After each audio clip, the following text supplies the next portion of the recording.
Pemirsa, inilah Jogja TV. Di mana yang kita tahu bahwa COVID-19 banyak sekali menyebabkan kerugian bagi masyarakat, baik itu di Indonesia maupun di seluruh dunia.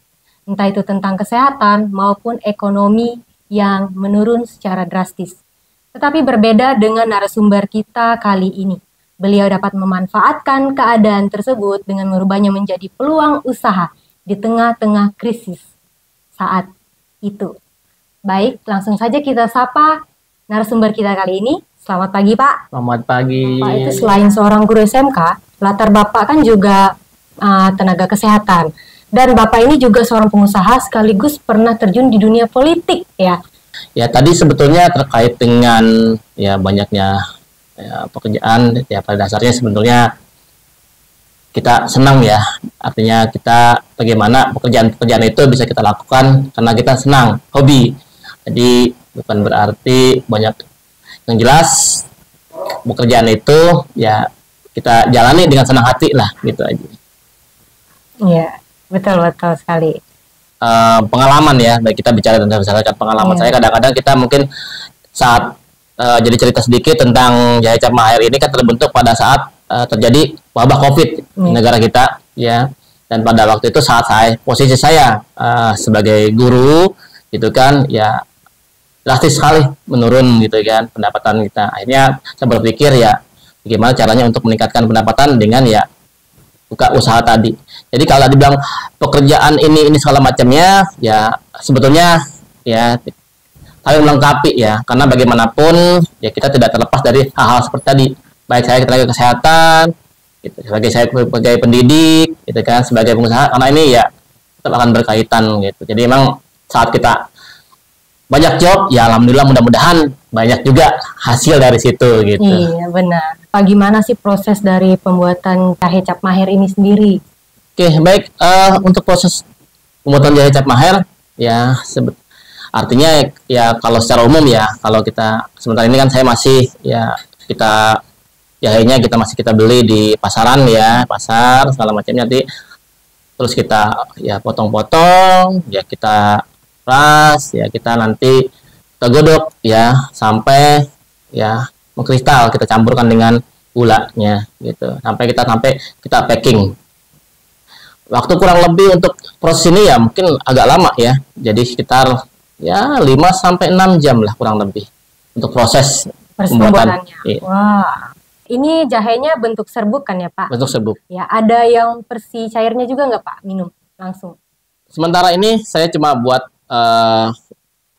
yang serbuk ya, jadi ini bentuknya nanti saset, nanti juga bentuknya juga yang bentuk toples segala macam. Jadi untuk cairnya kenapa saya belum buat, karena saya lihat misalnya kemampuan untuk bertahannya kalau yang cair biasanya agak cepat ya. Kalau ini kita masih bisa lama gitu untuk bertahannya, makanya kita buat yang bentuknya serbuk. Iya. Baik. Jadi produknya tadi udah dipasarkan di mana aja, Pak? Kalau untuk sementara ini ya dipasarkan kita ya melalui grup-grup teman-teman ya, WA ya, dengan teman-teman, jadi lebih cenderung ke sana ya, dari mulut ke mulut lah gitu. Ya untuk pemasaran selama ini seperti itu. Manfaat dari minuman jahe ini sendiri bagaimana, Pak? Oke, baik. Untuk manfaat ya secara umum mungkin orang sudah banyak kenal dengan jahe ya. Artinya di sana yang kita tahu, saya tak tahu ya, pertama ya mungkin untuk menghangatkan badannya ya, untuk kalau misalnya ada kembung-kembung ya di sana ya bisa dengan jahe. Jadi ini bahannya juga kita ya dari jahe merah juga. Yang namanya menciptakan usaha seperti ini pasti ada suka dukanya ya. Nah, boleh Pak ceritain pengalamannya biar teman-teman di luar sana juga termotivasi nanti, Pak. Oke, baik. Memang yang jelas untuk membuka suatu usaha baru ya itu memang punya tantangan. Kita pun untuk proses pembuatan ini pun ya tadi bilang kita terus belajar ya. Pernah gagal gitu ya, pernah gagal cara pembuatannya, tapi terus kita coba formulanya seperti apa, akhirnya terbentuk seperti ini. Yang jelas bagi saya untuk teman-teman yang ingin punya usaha baru ya segala macamnya, jangan pernah takut untuk mencoba ya, apapun bentuknya, coba usaha segala macam. Masalah gagal 1, 2 kali, 3 kali itu hal biasa. Itu kalau misalnya seorang entrepreneur ya, atau seorang pengusaha segala macam, itu memang harus coba. Kalau 1 kali gagal terus menyerah, ya udah ya, kita udah berhenti, udah gagal di sana. Iya. Tapi terus kita harus mencoba terus. Benar. Berarti sebutannya bukan serakah ya Pak, tapi kita berusaha, benar. Iya, ya.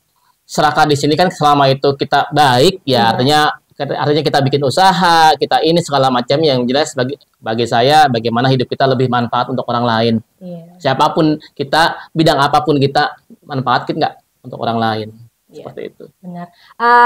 Ini kan Bapak buka usaha seperti ini, apakah tidak mengganggu pekerjaan-pekerjaan lain gitu Pak? Untuk mengganggu bisa aja ya, tetapi baik lagi saat kita usaha sendiri mungkin enaknya kita ambil ya waktu-waktu yang memang senggang ya. Kita misalnya bikin jahe, oh hari ini libur nih, ya kita bikin di sana. Ya, jadi tidak mengganggu aktivitas yang lainnya. Ya, intinya sih kita bagaimana waktu yang ada dimaksimalkan. Ya, waktu yang ada dimaksimalkan, artinya kita bagi-bagi waktu gimana mengaturnya. Gitu. Saya sebelum itu senang dengan minum jahe. Ya, minum jahe. Jadi pas saya buka minum jahe, nah kenapa tidak sesuatu hal yang saya suka ini menjadi suatu usaha saya? Gitu. Jadi pas ini, jadi kalau selama ini mungkin saya beli ya di warung-warung atau toko-toko dengan jahe, ya kalau kita punya sendiri kan kita bisa menikmati dan kita mesti yakin, oh ini produk kita. Gitu. Jadi artinya kita kenapa jahe berkepikiran tadi bilang karena saya senang pada hasilnya dengan minum jahe. Gitu. Jadi kepikiran buat jahe sendiri. Iya. Kenapa nggak kita bikin sendiri aja gitu? Karena toh saya juga senang dengan minum jahe tadi. Gitu.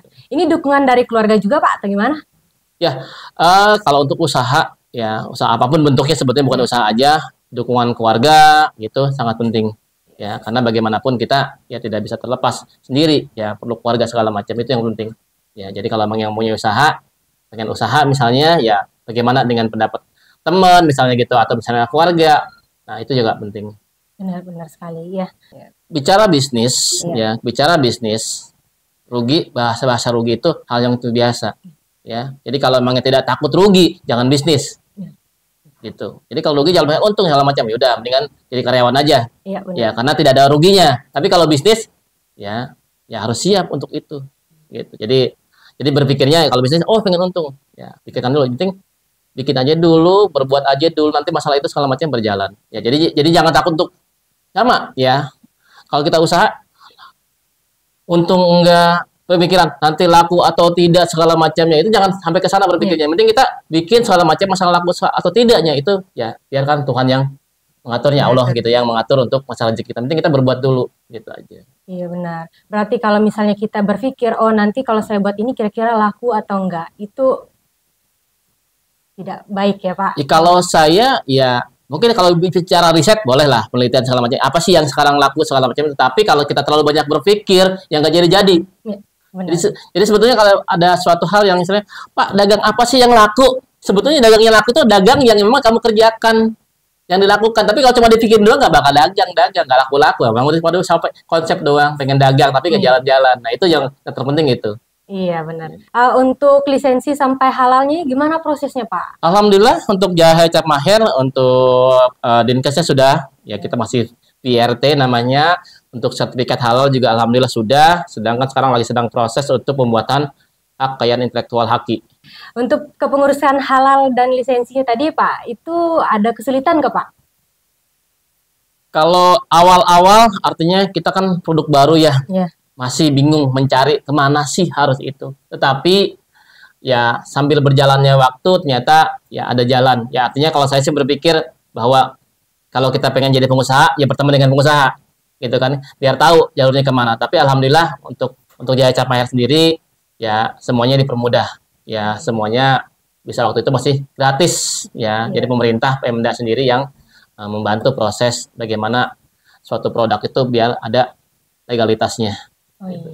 Bagaimana produk kita bisa manfaat ya untuk orang lain, artinya bukan hanya produk itu kan bukan hanya enak tapi bisa manfaat untuk orang lain, itu yang pertama. Yang kedua ya harapan kita ya produk ini ya minimal banget ya target pasar kita ya minimal ya nasional bisa bahkan mungkin bisa go internasional gitu ya harapannya. Ya artinya kalau sudah ke sana ya kita harapan nanti kan banyak tenaga kerja yang kita rekrut nanti. Karena harapan saya juga gitu. Artinya saat kita bikin suatu produk, bikin suatu perusahaan segala macam pun harapannya apa? Ada manfaat untuk orang-orang sekitar kita.